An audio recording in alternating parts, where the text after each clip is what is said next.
Hey folks, Dan Frio here with your market close for October 3rd, 2024. So I'm going to go to the headline news right now, and it's just, I hate to say it, it's nothing but bad, bad, bad. This is a perfect example to explain to everybody, we were waiting for the Federal Reserve to cut the rates. And then once they did, I remember I kept saying, I'm like, don't hold off just for that, because just because the Federal Reserve is cutting rates doesn't mean that mortgage rates are going to come down. And we've seen mortgage rates actually tick up almost every day since the Federal Reserve cut rates. So what's actually going on? What's causing all this? Well, I can just click over to here, and this shows you basically everything. There's completely red up across the top. Those are the equity markets. And then when you start scrolling down through here, let's look at some of the mainstream news that we have. This is everything you need to know before tomorrow's jobs report. So we have the federal government's jobs report, and the new unemployment rate will be coming out tomorrow. So that's something to look forward to tomorrow. We're hoping the job market doesn't take a huge crash. We're hoping it just stays steady flowing as is, just so to help the economy maybe come to that soft landing we were hoping for. But now here's the curveballs that we get thrown to us. Now, today it looks like Biden's happy again because he still continues to fight for that student loan forgiveness program. So you see right through here, that'll just add more and more money to this thing because we as a government don't have any money. So kudos to that. And then here's where it starts. Chaos in the shipping. So now people are going out there looking to buy to hoard all these products in case that the port strike goes further and further and further. Again, folks, what do we have here? We're going to have reduced amount of supply, big demand. What happens? Prices go up and inflation goes up. So these are things that they throw us curveballs, and you can't predict these things coming. So now how long is the port strike going to last? We don't know. Then you have the Middle East, and there's more pieces of the puzzle right down through here. Now Biden's saying he's going to retaliate against Iran. So now oil prices are starting to spike, and you're going to see oil prices and gas prices spike up, and that also is AKA adding to the inflation figure. But here's the wild part of this is if you go to the CME FedWatch tool, there's no adjustments there. It's still basically a 25% cut at the next meeting. So is a lot of this going to be a smoke screen, short-term things? We can only hope. So that's what we're seeing so far right through here. We do have the bond market taking it on the chin right now. MBSs are down 26, so we're probably going to see rates increase by about 10 basis points. So you're probably going to be looking at 6.3 here shortly. But we do have some light at the end of the tunnel. Let's take it over to the Redfin CEO. Let's see how housing market is shaping up so far this year. Now, finally, that the Federal Reserve cut rates, and rates are starting to come down. So let's take a beat on this. Then I'm going to take a deep dive into real estate in general. So let's take it away with the CEO of Redfin. Joining us today is Redfin CEO Glenn Kelman. Glenn, always good to get your intelligence and insight on this stuff. What did you see in September? We saw an improvement at long last. We had seen interest rates fall in August, and homebuyers had almost no reaction because they were waiting for the Federal Reserve to cut rates. That finally happened, and now many people who had been on the fence are coming back into the market. It's not a tidal wave, but it's a real swell. I was going to say, we've seen some other, for example, we got an upgrade of Home Depot the other day. They did a survey asking homeowners or home buyers who have been waiting to buy, what's the magic number in terms of the rate that could get them off the sideline? Where do you think that number is? Well, already we're seeing more people come off the sidelines. So home buying demand is up about 10%. Purchase applications are up about 10%. So there's been a market increase. And every time rates come down further, we'll see more. This rate cut was probably too late in the season to have a major impact on 2024. But I think in 2025, many home buyers are going to say, game on. So in light of that, Glenn, what is it going to take to see more meaningful levels of inventory hit the market? I mean, rates coming down is certainly one piece of the puzzle, but what else needs to kick into gear here? That's the right question. And on that front, I don't expect to see much progress. We're talking to many people who are rate locked. They got a mortgage at 3% or 3.5% a few years ago, and they still can't afford to buy their own home. 2.5% of American homes changed hands in the past 12 months, which is a 30-year low. So on the inventory side, we are still going to be crimped, and that is going to be the gating factor for home sales in 2025. Maybe we'll go up to 4.5 million from a low of 3.9 million. this year, but it isn't going to be 5 million or 6 million because there just aren't enough people who want to sell their home. So I want to ask you, because you haven't been on since this change went into effect, but I do wonder what you're seeing in terms of industry dynamics since that brokerage industry practice, those changes. What she's talking about is the NARS settlement, where now the buyer pays a realtor, and then the seller pays the realtor as well, where it used to be all paid by the seller. So this is where her question comes in. Actually came in August. Well, it's a tale of two markets. There are places where there hasn't been much change at all. So if you go to North Carolina or New Jersey, almost all home buyers agents are being paid about 3%. But in other markets like San Francisco or Boston, there are significant negotiations taking place. Part of it is that homes are just more expensive there, and so people are asking their agent for a better deal.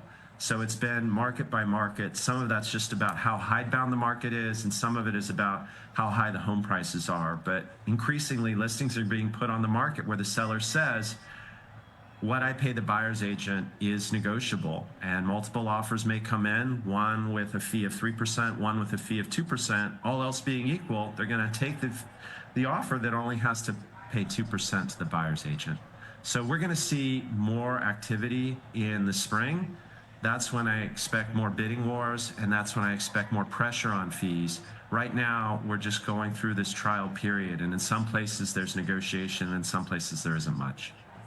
So I'm even going to go out on a limb. I don't know what next spring's going to bring, because we don't know what's around the next corner, especially in this world. Who's going to win the election? That's another piece of the puzzle. Then whoever wins the election, is that going to stir up more controversy throughout the world? So there is so many things. If you're juggling, you got about 50 balls up in the air right now, and which one do you catch first? So that's that. So let's get over to here. We have some good news. Active inventory is up 31% because they said we do need inventory. So that's that part of it. And then let's take a dive into home prices and what the forecast is for next year. So this is actually the forecast right through here from CoreLogic. And so what they have is they're saying, okay, this year, here's where we're currently. We're up 3.9% so far this year. Let me get my head out of the way so you can see the whole screen.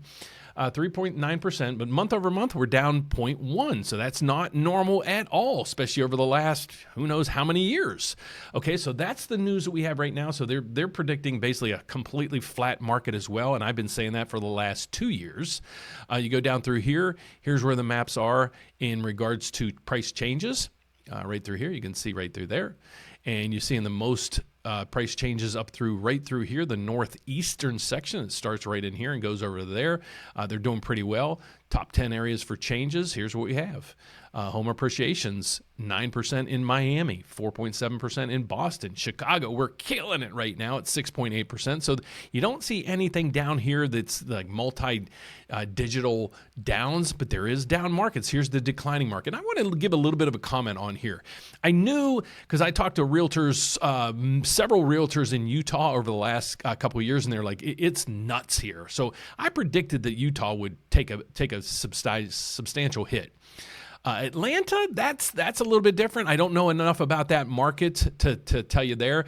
But the Melbourne area, the interesting thing about this area in Titusville, there's a lot of NASA building down there. There's a lot of SpaceX. There's a lot of good things going on right now in the Melbourne, Titusville area, and I don't know Gainesville enough to do that. Why I know about this area is because I have a place down near this area, and I talk to realtors all the time in regards to that as well. So I know what's kind of going on down through there. So it's not all just peachy. There is parts of the market that will take a hit.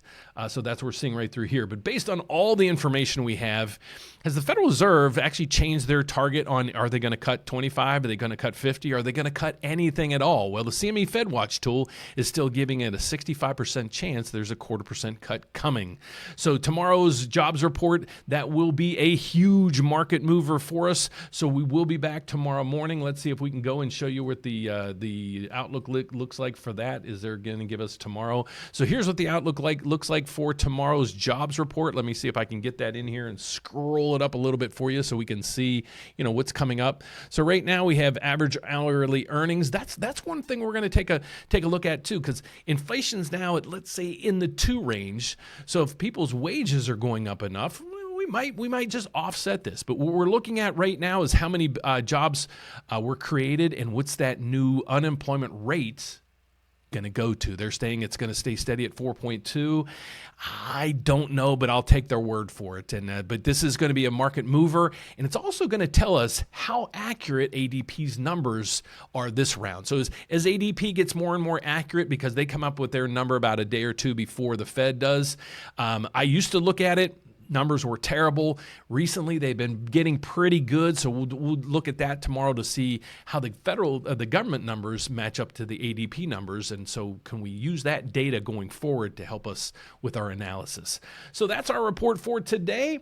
My name is Dan Frio, so if you're out there and you're looking for a mortgage, hopefully I can be your guy.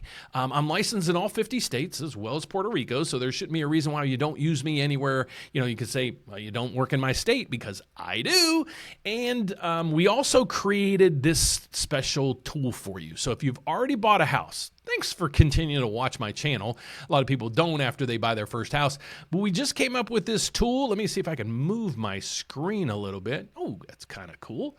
Okay, so I can move myself around. We just created this. It is the new RateWatch tool. So what you're going to do is go in here, you're going to click this. If you've already bought your house and you're looking to refinance at some point, you're going to go in here and put in, actually just tell us what rate you want to be notified at. So as soon as that rate hits that trigger point, we're going to be getting you on the phone and making sure we take advantage of those low rates. But if you're out there right now and you're like, Dan, I need help with buying my first house or my first investment property, can you help me? Well, yeah, I'd love to help you.